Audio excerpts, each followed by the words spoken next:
ไม่ทำไมนี่មានការចាប់អារម្មណ៍ខ្លាំងទៅនឹងព្រឹត្តិការណ៍ដាក់បង្ហាញសភាវុធយោធាទំនើបក្នុងពិធីរំលឹកខួបលើកទី5នៃការបង្កើតបញ្ជាការដ្ឋានកងទ័ពជើងគោក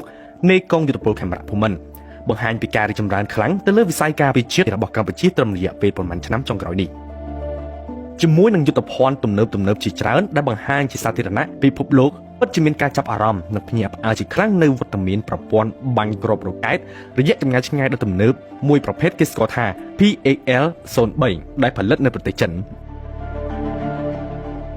PHL-03 គឺជាប្រព័ន្ធបាញ់គ្រាប់រ៉ុកែតច្រើនក្នុងពេលតែមួយដែលហៅថា Multiple Launch Rocket System ឬ MLRS ជាយុទ្ធភ័ណ្ឌសម្រាប់វិស័យការពារជាតិដ៏ទំនើបរបស់សាធារណរដ្ឋប្រជាមានិតចិនបំពាក់បច្ចេកវិទ្យាទំនើប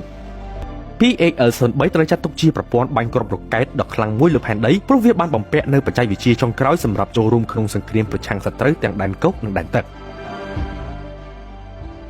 ប្រព័ន្ធបាញ់គ្រាប់រ៉ុកែតរបស់ចិនប្រភេទនេះគឺប្រតិបត្តិការជាមួយរថយន្តសណ្ដោងធុនធ្ងន់មានបំពង់បាញ់គ្រាប់រ៉ុកែតសរុប12បំពង់ដែលមានសមត្ថភាពអាចបាញ់ម្ដងដល់ទៅ12គ្រាប់ខណៈគ្រាប់រ៉ុកែតគឺជាគ្រាប់ប្រភេទស្តង់ដារទម្ងន់800គីឡូក្រាមនិងក្បាលគ្រាប់ទម្ងន់280គីឡូក្រាម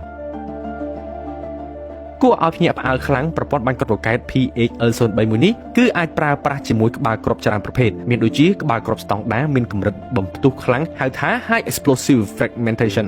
ក្បាលគ្រាប់ផ្ទុះដោយឥន្ធនៈសម្រាប់បំផ្ទុះក្នុងបរិយាកាស Full Air Explosive ក្បាលគ្រាប់បំពាក់គ្រាប់បែកចង្កោម Cluster Warhead ក៏ដូចជាក្បាលគ្រាប់ប្រឆាំងពីដៃទៀតផង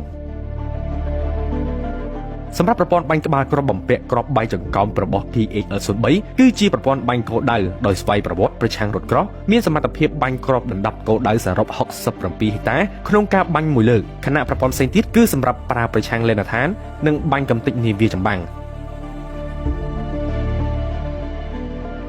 រ៉ុកែតរបស់វាមានប្រវែងសរុប12ម៉ែត្ររីឯក្បាលគ្រាប់គឺមានប្រវែង300មីលីម៉ែត្រឬ12អ៊ីងអាចបាញ់ក្នុងរយៈចម្ងាយចន្លោះ70ទៅ130គីឡូម៉ែត្រហើយបើយោងតាមគេហទំព័រ Army Recognition អះអាងកាលពីពេលថ្មីនេះបើទោះជាតម្លៃសរុបរបស់ប្រព័ន្ធបាញ់គ្រាប់រ៉ុកែតដ៏ខ្លាំងមួយនេះមិនត្រូវបានគេបង្ហាញផ្លូវការក៏ពិតមែនប៉ុន្តែសម្រាប់តម្លៃគ្រាប់រ៉ុកែតរបស់វាគឺដល់ទៅជិត$120,000ក្នុងមួយគ្រាប់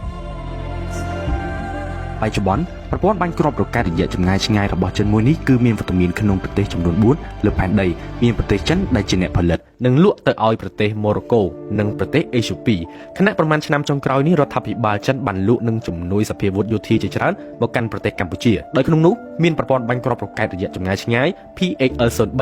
រាប់សិបគ្រឿងផងដែរក្នុងគោលដៅជួយដល់កម្ពុជាពង្រឹងវិស័យការពាររបស់ខ្លួនឲ្យកាន់តែខ្លាំងក្លាមួយកម្រិតទៀត